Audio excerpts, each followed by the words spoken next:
persevering and, still staying positive throughout it all. So kudos to you all.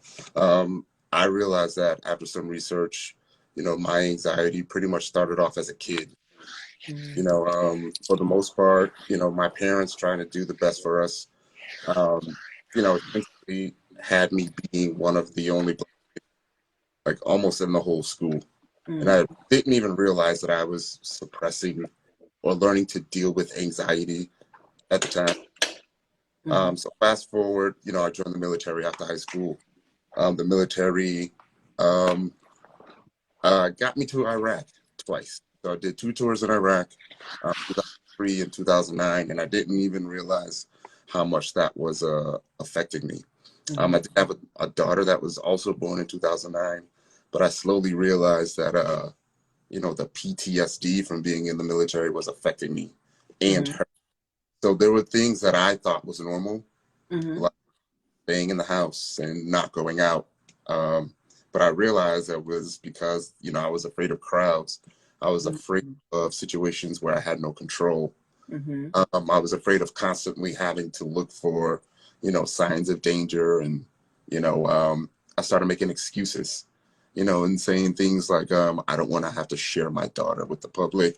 When I have time with my daughter, I want it to just be us. And I realized I was making excuses for that. So, I put in a lot of work, to get past that. And then, COVID hit, Black Lives Matter, them storming the Capitol. So all of this started coming back, starting to get these chest pains, starting to feel like I'm having a heart attack. And then I really realized what anxiety really was after I was hospitalized. And they told me that I was fine. So I did end up getting a VA rating of 70% for PTSD. I do have the anxiety. I'm thinking everything is good, even just where I'm even able to talk about it on national TV, right? So I was on the show. On the very first date, I mentioned the fact that I was diagnosed with PTSD. I'm thinking I'm fine, but the taping of the show and the actual viewing of the show is, so I'm living through it. Say that part one more time, Tyrone. It broke up a little bit. The filming of the show and the taping of the show. Yeah, the taping of the show and actually viewing the show is months. So right. Taping the show, and I feel like I'm in a good state enough to talk about it. And then months later, we actually get to view it. Yeah. And I see myself on screen, and I get to see everyone else's reaction to me on the screen. And then things just started going downhill again. Having to fight through that. But I did, a good thing did come out of it. I did realize that, I was given a platform, to talk about that. I was provided the strength to be able to talk about it. And like you, I wanted to create a safe space for that. So, I started talking about that, on the channel, had several episodes, even started with myself and even had, my own brother and sister on to talk about it.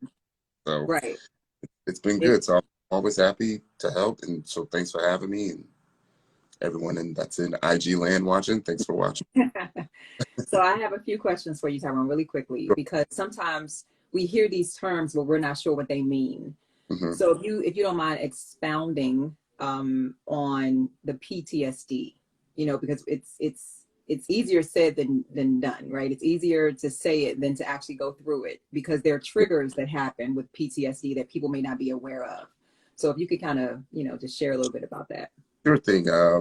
PTSD affects everyone differently, right? So in my case, the PTSD came from having to consider death every single day for a straight year, and not knowing, who the enemy was. So where we were in Iraq, like any normal person could be someone that could be trying to kill you or plotting to kill you or blow you, have you.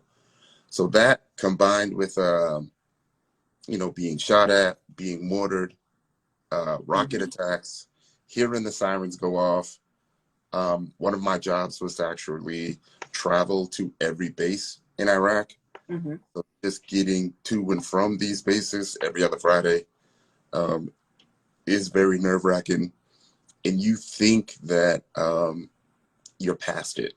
But then you start to realize when you're not in that environment, right, you're mentally like still there subconsciously, you know, and you slowly but surely realize that you're almost in that same mental state. It's just that there are other things that trigger you, triggers, like car rides, you know, like I'm in control. I'm at the mercy of the driver, and I can't even look at the road, you know. So, you know, but PTSD can be different amongst like, for instance, like I have family in Florida. I'm sure they've seen more death than me.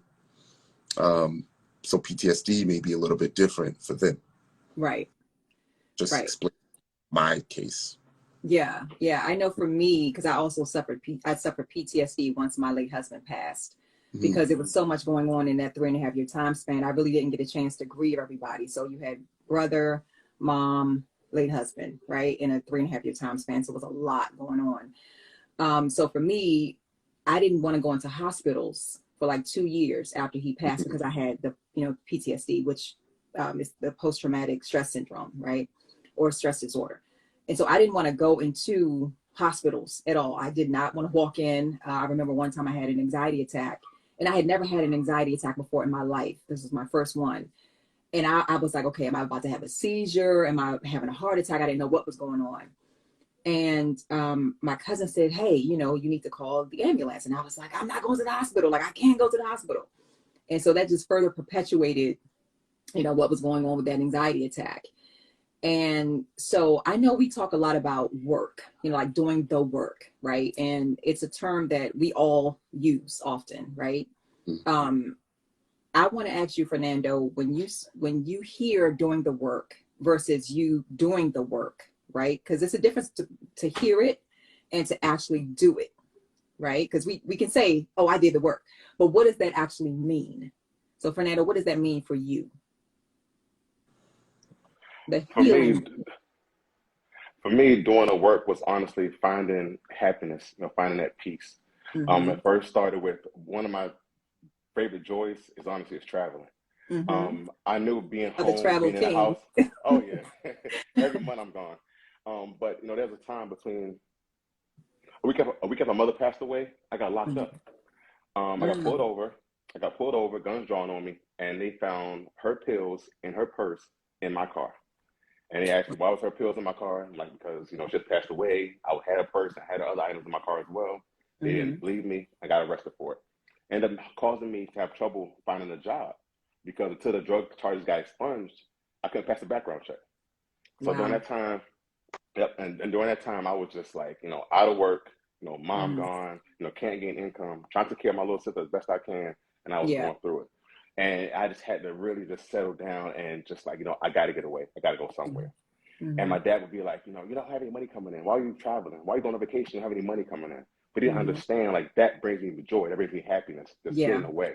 So you can talk about, doing something, like I have all these ideas, I have all these plans, all these ways of bettering myself. But you have to start somewhere. You got to take steps somewhere. And you have to do what works for you. So I know everybody has different ways of getting through their moments of depression, anxiety, and things of that nature. For me, it is getting away, getting away from my current situation, my current environment, and seeing somewhere new, seeing somewhere different, and just having different, and just creating new experiences. That's what, brings me joy and gets me out of that state. I love that. Tyrone, what about you? I love this question because I actually just did a 40-minute video about it. I guess it started with the research, and the research I kind of mentioned it earlier is that, I realized that the anxiety piece actually starts when you're a baby in the crib, and console you. And the consoling, you start to, what's the word I'm looking for? Expect, right? Yeah. Because and that's how you deal with separation. All of that starts with the kid, as a kid. Then I realized, about the anxiety.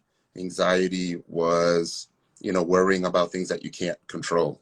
And realized that, I had all of these like an internet browser. I had all these tabs going on in the background that I was unaware of and still until I started doing a bunch of the research and addressing it all.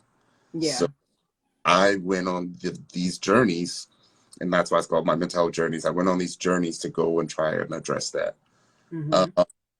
Not feeling validated, because my biological father's absence in my life. So I took a trip to Savannah, Georgia with the guy that raised me and had all three of them meet. Wow. You know what? I'm good. I was able to tell that to his face. Anything that I was feeling about my mom, spur of the moment, I drive to Memphis and spend a week with my mom. We good. You know what I mean? Yeah. Another thing was my daughter moving away, something I couldn't control. Booked a trip, to go see her, or about to go book a trip to go see her. So just, understanding what those things are that are weighing you down subconsciously, those things you are worrying about, and going in and addressing them, no matter how hard that can be. Because, I can tell you that, your walk through life will be so much lighter. Yeah. If you have the strength to go, and forgive someone if you need to forgive someone. Right. Cuss someone out if you need to cuss them out. But just try to do your best. And do what you got to do. Move past that. It was so much more with the exercise and, understanding like, what type of what type of apology, acceptance person I am, what type of where I am with relationships, just understanding a lot of things about myself and my past. Yeah. And having that research to have it all come back to you and really get a truly understanding of it, to the point where I chuckle now when I recognize, Yeah. I chuckle coming. I know what that is, but I'm not Right. gonna let Yeah. Yeah. No, I love that.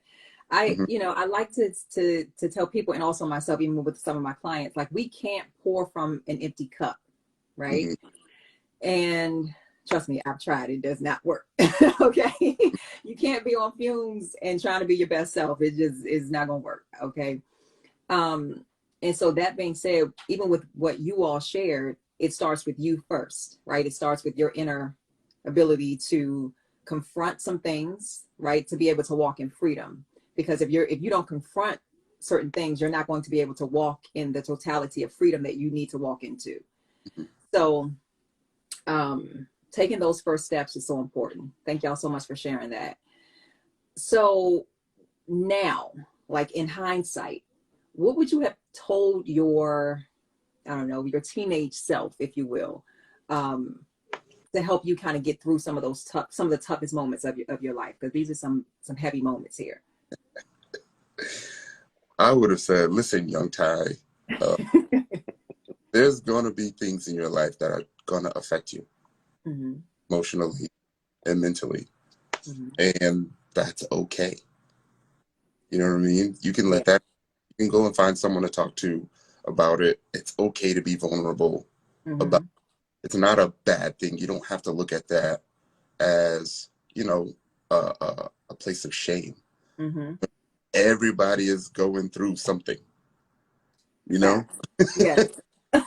You're all a little bit effed up. It's just something to deal with it. Straight facts. Right. So okay. And it's going to be okay. That's what I would have told myself. Okay. Good. You're fine. Nothing wrong with you. Right. Right. Fernando, what about you, sir? I mean, I would say I grew up with a low self-esteem. I thought I was unattractive. Heard all the ugly jokes, African booty scratcher, and all kind of stuff like that. I stayed getting clowned, and I learned to clown back. I learned to joke back, but it's still something inside of you that you can hold on to. What I would tell myself is that, boy, you're gonna look good. Just wait. Come on. The mirror will look better. The mirror will Say look that. better. Just wait. And honestly, like, I've had points where I've made no income, and I had points where I made great income. And it's just that, you gotta tell yourself, you don't know what tomorrow will bring. I know it might Yeah. sound cliche, but you really don't know. Like, I never would have expected to be have the opportunity that I have. You know, I've seen Rtl Love before. Never thought I'd be appear on the show. I mean, let's be honest. You know, my Right. mom, she loved Oprah. You know, so every time I did anything for the show, I always wore her necklace around me. But it's just to say that, you know, you just stay positive, you know, stay the course and just believe. You know, my dad's an ordained minister, Reverend Russell. So I had the faith in me always behind me, and I always believed. Even when I had my lowest points, you know, I'm not saying I considered death, but I understood to an extent where my mom felt the need that life was too much, because life Right. gets heavy on you. It gets very heavy. And like, you know, I'm always smiling, I'm always happy, I'm always traveling. It wasn't always like this. I made minimum wage for a long time, you know what I'm saying? And it's just, I've been blessed to, like I said, stay consistent and believe and keep pushing forward, and, you know, making small accomplishments. You know, it's like, you don't have to take over the world in one day. You know, just take Right. over little blocks at a time, a little bit at a time, and then just build yourself up. So that's I what I love tell that. myself. Just be patient, brother. Be patient. I love that. I love that. I think if we did that more, you know, with ourselves, it will save a lot of heartache in a sense. You know, because life is tough. It's a journey. There are going to be highs, lows, mountaintop experiences, valley low, you know, experiences. But once we continue to just tell ourselves to kind of just keep going, sometimes you have to encourage yourself, right? I would tell myself, girl, like, you going to go through, okay? But you just have to continue to maintain. I would tell myself that you have to continue to maintain and be strong, because you're stronger than you know, and you're stronger than you think. I also grew up with really low self-esteem. My biological mother, she actually passed away at the age of 47 when I was 19. So the woman that raised me was my aunt. That's the one that passed a year after my brother passed. But my biological mom and I didn't really have the best relationship, and so I was physically abused as a child. And so I grew up with really, really low self-esteem. Like, I mean, at the age of 16, I thought about, you know, committing suicide, to be honest with you, because I was just so distraught about life and beat down, you know what I'm saying? And so the me now, that's why I love doing what I do, especially with young girls and women, to help them become their best selves and to live their best life, because I know what it means and looks like not to, right? Yeah. So that's why I'm passionate about what I do, you know. So I would really just have told myself to just keep going, keep pressing. You are enough. You know what I'm saying? You are more than enough. You're beautiful. You are strong. You're powerful. You're gifted, you know. So the things that I tell myself now as a grown woman, you know what I mean? So yeah. Yeah. So, y'all, I just have a few more things. As I mentioned earlier, 1 in 5 people suffer from depression and or anxiety, right? And I want us to think of it from this perspective as we are moving forward, you know, on our journeys, to really pay attention to our emotions and pay attention to the shifting of our emotions. And I think that's so important, because I don't know about men, but females, I know for sure, we are moody. Okay. we can, our mood can fluctuate real quick, real fast, real quick, right? So do you guys experience that as well? Like, are you moody sometimes? Like, how does that mood, you know, shift for you guys? Well, I mean, I'll tell you, I'm called a Sour Patch Kid. So So I'm sweet and I'm sour. And I have a yes. T-shirt that says, "I'm the nicest asshole you ever meet." And I mean, it's the truth. Like, I'm a funny guy. I have a great time. I love to be lighthearted.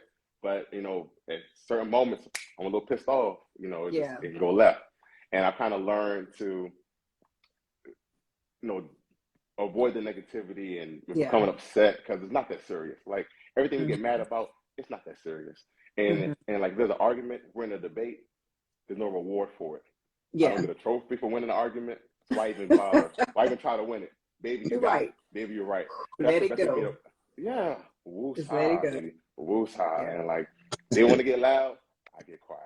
Hey, I'm chilling. Got my hands like this. I'm cool, baby. Because Right. that's how you gotta control that emotion. Because I can't get riled up. I can't get, when my dad said, you're getting really excited. Because I'm, Right. you know, I feel it. You know, it's coming up. But I have to learn to kind of just It's bubbling up. shit. It's right. It's right here. It's right here. It's about to come out. So Right. I just learning how to relax, you know, calm down. It ain't that serious. It ain't that bad. We'll get past it. We'll get through it. It'll be okay. And Yeah. I have lived a life where I've seen effed up stuff happen. I've been through some effed up stuff, but at the end of the day, I made it through. So I have enough times of experiences to see that it can happen. Like, just trust that it's gonna be all right. That's right. That's right. Tyrone, what about you, sir? What do you think on that statement? You definitely feel it. You know, I try my best to stay in a positive state. You know, conflict for me is different. You know, conflict mean, you know, one of us may have to go. Right. Right. Right. You know, and you know, as you get older, you start to understand like what's important, what's having energy, you know, what's worth your emotions. And it definitely happens, right? I definitely run through a range of emotions during the day. But what's it called? There's a book that I read, it's called The Power of Now, right? And basically I just try to think about like what is going on right now. Like right, I'm here, I'm breathing. Like life is pretty great. You know what I mean? Like I remember my worst times. Matter of fact, I took a picture, you know, of my lowest moment. And it ain't this. Right. You Exactly. know, we have a picture of the worst, right? It ain't that. What are we worried about right now? There's nothing you can't, you know, overcome. Like whatever it is, you know, sometimes like any little thing can happen at work, right? A bad email or something, you late for an assignment or something to do, and you're stressed. And you can be like, you know what? It's gonna be all right. We'll take it. It's gonna be all right. Yeah. We good. Definitely. Like there was a book a few years ago called, I'm sorry, Tyrone, I didn't mean to cut you off. No, I was just saying that I made a video of myself last year, one of my lowest moments. And I was sitting in my car, I just had to record it, send it to my close friends. Like, I'm at my lowest right now. Like, you know what I mean? Like, I know I'm gonna do better. I know someone should say, but today, bro, I'm hurt today, yo. Like, I'm letting y'all know I'm hurting. You know what I mean? Yeah. I wasn't crying, nothing like that. I just, in my spirit, I knew I am down. And I just needed to let y'all know I'm down. Because if I don't tell anybody, it's gonna build up inside of me. You know what I mean? So I need to let somebody know. So, like, I definitely felt that. So, like, seeing where I'm at today, I never would have imagined. Never would have imagined. Yeah. So another thing is that I started I started tapping into my faith, spiritual, and there's just been too many coincidences to where things just worked out. Yeah. Or, you know, I've had friends that happen to be like on the street, you know, that didn't go to work that day. Moment my car ran out of gas. And he just happened to be out there walking his dog, you know, and he helped me push my car to the gas station. Right. You know, I just start, you know, focusing on those positive moments. And sometimes, you know, I kind of rely, I guess I could call that my spiritual superpower. No, I'm gonna be fine. Yeah. You know, it's too many powerful forces looking out for me. You know, I wasn't put here to fail. That's right. So it's gonna be all right. Yeah, that's right. I love that, fellas. Fernando, I love when you said that you reached out to somebody. You know what I'm saying? That right there in and of itself, like that part, reaching out and not being afraid to be vulnerable, right? To reach out, because just because we carry it well don't mean it ain't heavy. Okay. So we got to know when to reach out, when to say something to somebody. You know what I'm saying? Which leads me to my next point of therapy. Okay. Now listen, I believe in Jesus. Okay. Yeah. I believe in the Lord, but I also believe in a good therapist. Okay. Because you know what I'm saying? You cannot carry everything. Like we have to stop stretching ourselves so thin. You know, it's not good for our mental health at all. Yeah. So as far as therapy, how do you guys feel about that with being men, especially African-American men? Oof. I'm not opposed to therapy. You know, I think everyone should get some type of therapy. Through my journey, admittedly, I was stubborn because I wanted to take a deep dive into all of the things that were bothering me. And then piece by piece, you know, I identify it, I accept it, and then I find a way to work through it. So it's almost like a all natural remedy. Yeah. Luckily for me, I feel like it all worked out.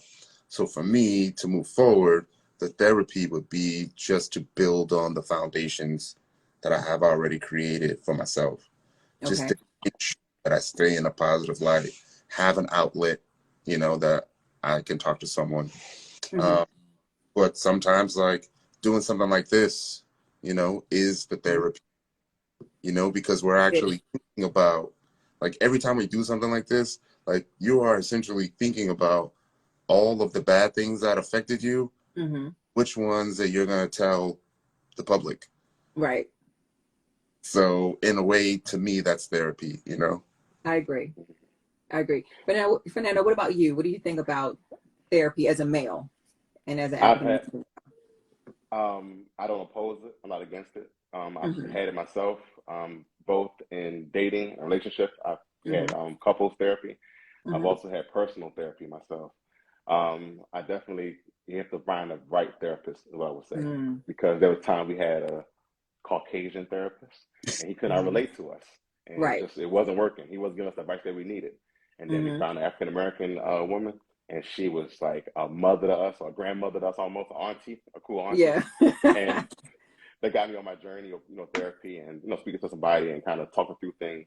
And then after I filmed the show, I actually got with a therapist, and like I said, she was also like a cool aunt, and I could just kind Mm-hmm. of vent and kind of just talk through things, and it really helped me just address some of the issues, some of the insecurities that I had, and it's Mm-hmm. really just building up your confidence and just knowing that you're okay, you're fine. You might think that you're crazy, you might think that you're going through things or that things are going rough, but it's really not Yeah. that bad. You just have to change your perspective on things, change how Yeah. you view things.